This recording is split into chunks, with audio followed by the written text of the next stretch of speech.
agradecer, né, a presença de todos aqui, e dizer que é sempre muito bom a gente falar do que a gente gosta e do que a gente acredita. Então vamos conversar um pouco sobre a atuação como terapeuta ocupacional na área de prova.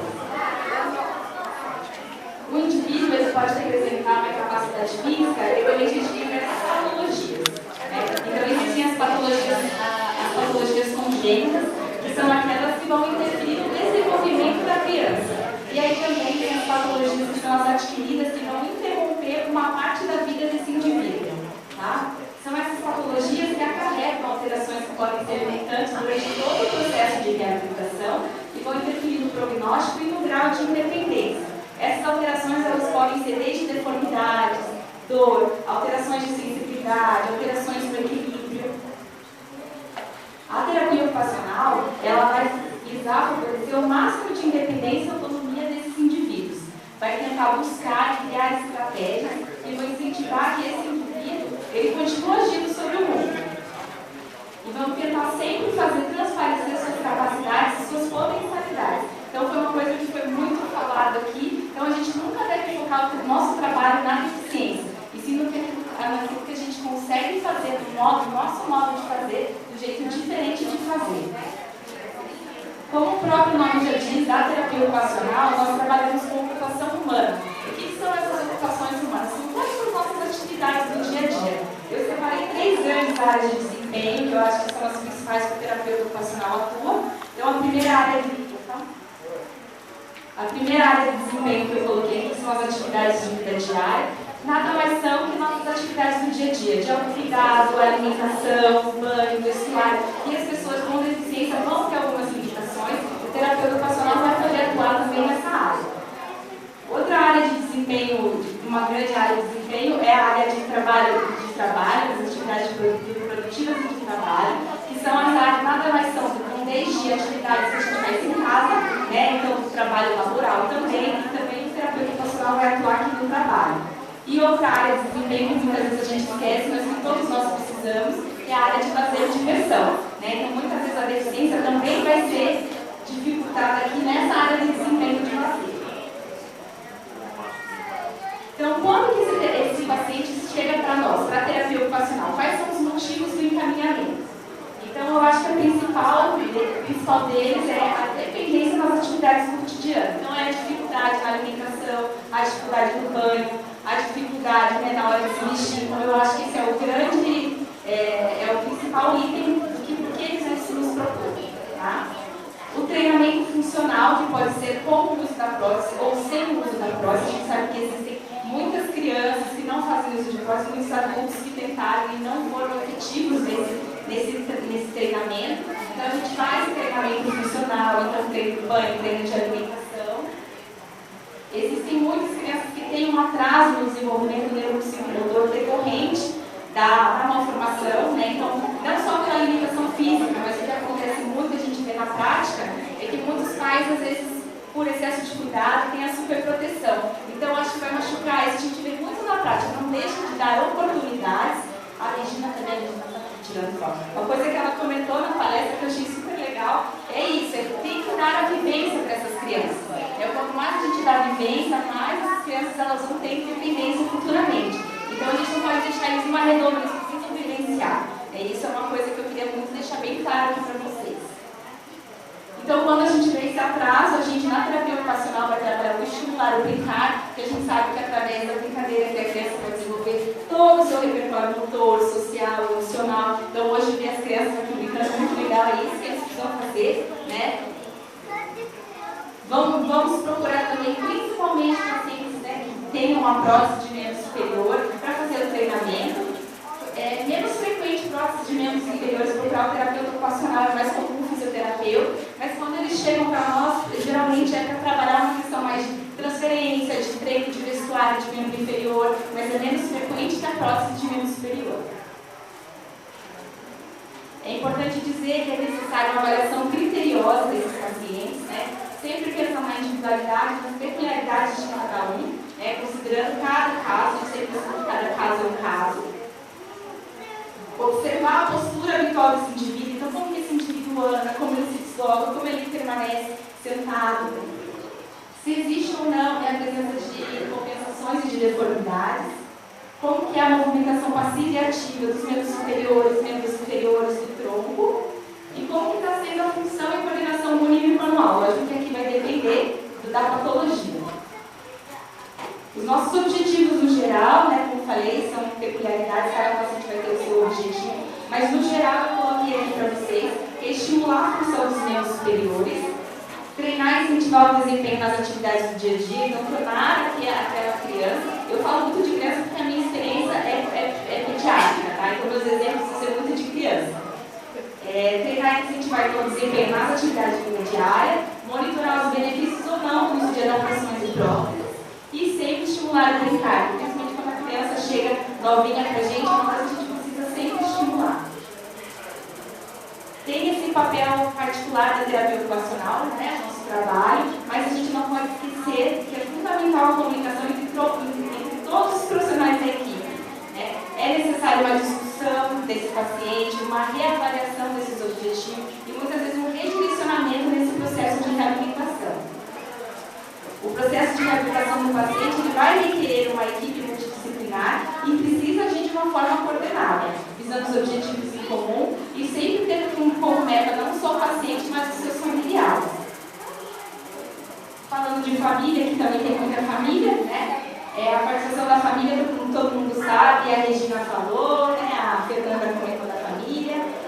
A participação é muito importante porque é a família que vai ficar a maior parte do tempo com esse indivíduo e é ele que vai incentivar todas as experiências que vão contribuir para o desenvolvimento.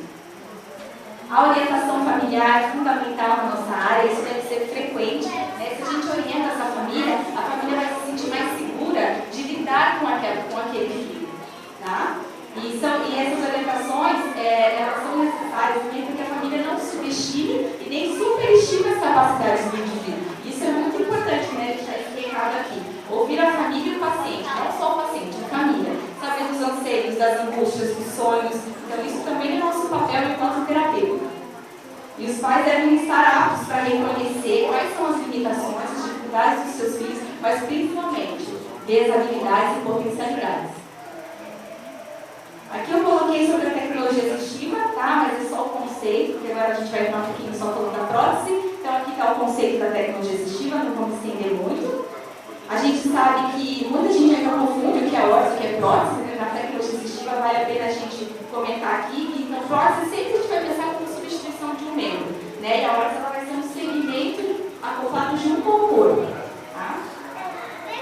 As próteses, a atuação do terapeuta ocupacional no treinamento de prótese, ele vai começar desde o período pré-protético.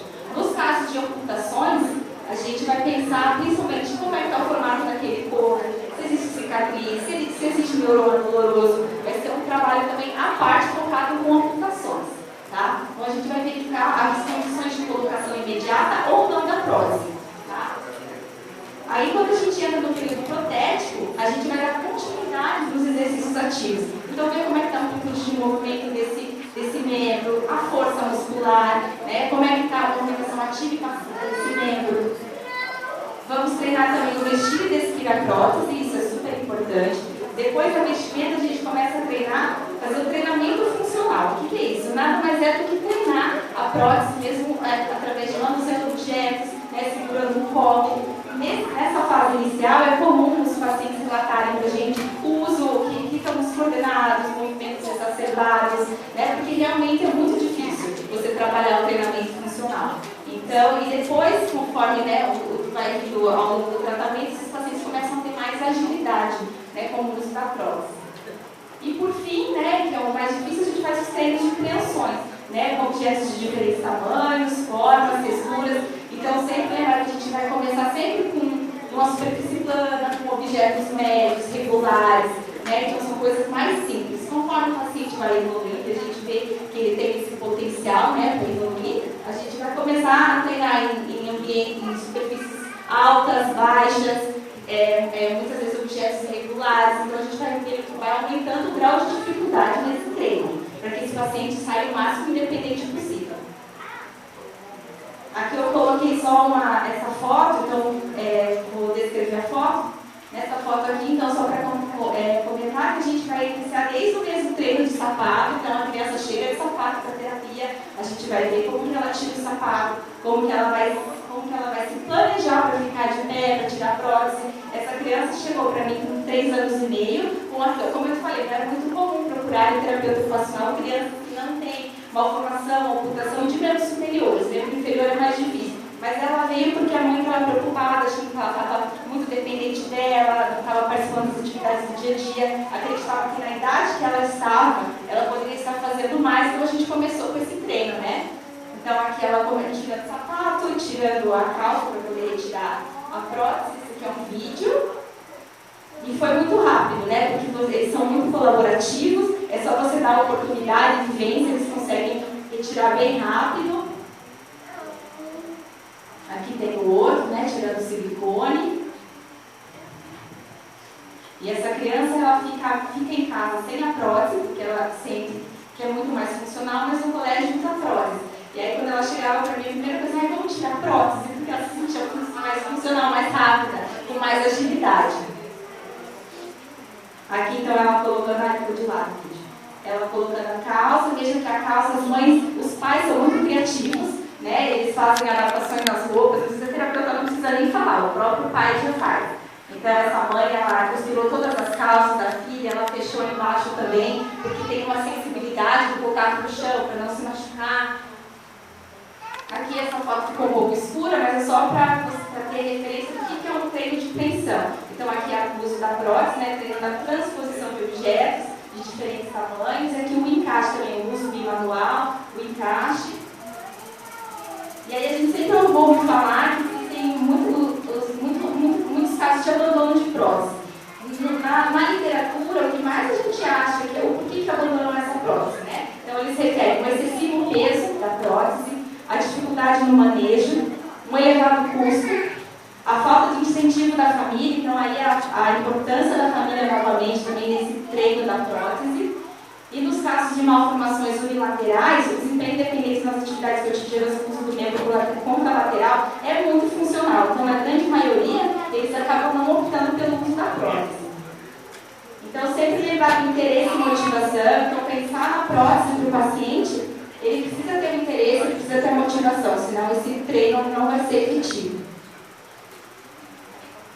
A indicação de prótese, ela vai levar em consideração a habilidade desse paciente, as necessidades, os objetivos de cada um. Então, se o objetivo é para usar no trabalho, é para usar na escola, né, para poder ser feito um treino. Nem todos são candidatos à protetização. Nós sabemos que muitas crianças, muitos adultos tentam usar a prótese, mas muitas vezes eles se sentem muito mais funcionais sem o uso delas. E isso não pode ser considerado uma falha no processo de reabilitação, quando o uso da prótese ela não é efetiva. Tá? E a prótese ela pode substituir alguns movimentos e funções de tensão, mas ela não possibilita o feedback sensório motor necessário para a harmonia dos movimentos e funcionalidade. Quando a prótese não é efetiva, muitas vezes a gente faz uso de adaptações. Aqui seria só, falando de adaptações, seria um novo tema, né, um novo curso, porque a gente tem uma variedade de adaptações para esses pacientes. Mas quando a gente pensa em adaptação, a gente vai pensar em adaptação do material, não só, né, da adaptação do que vai ser feito, mas é do material, do ambiente, do modo que você vai fazer a atividade, pensando em modificar o que é equipamentos que vão aumentar, manter ou melhorar a capacidade funcional do indivíduo. Como que a gente adapta? Então, precisa haver uma avaliação funcional do contexto, ver quais são as habilidades desse indivíduo, os componentes, né, da atividade do ambiente, e sempre precisa ter a parceria entre o indivíduo, a família e o terapeuta. Muitas vezes a gente cria junto. Aqui é um vídeo também, certo? É um vídeo. Tá. Enfim, aqui é só, então, ilustrando a foto, é uma criança, descrevendo a foto, é uma criança, né, com malformações de membro superior, e ela tinha um desejo muito grande de recortar.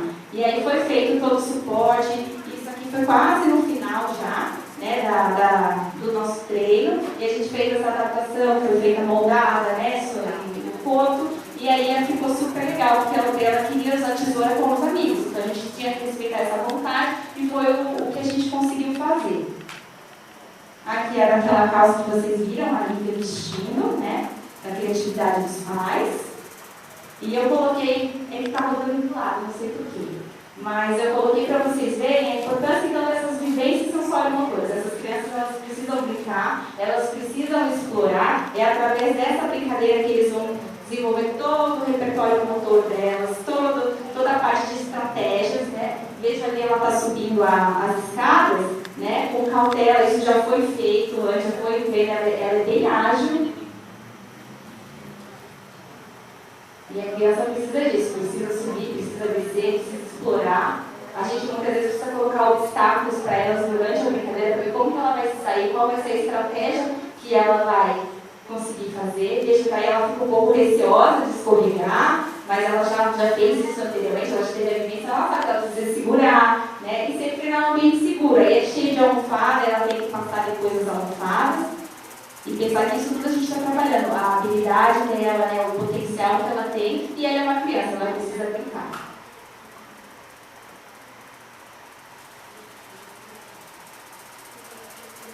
É isso, gente. Obrigada.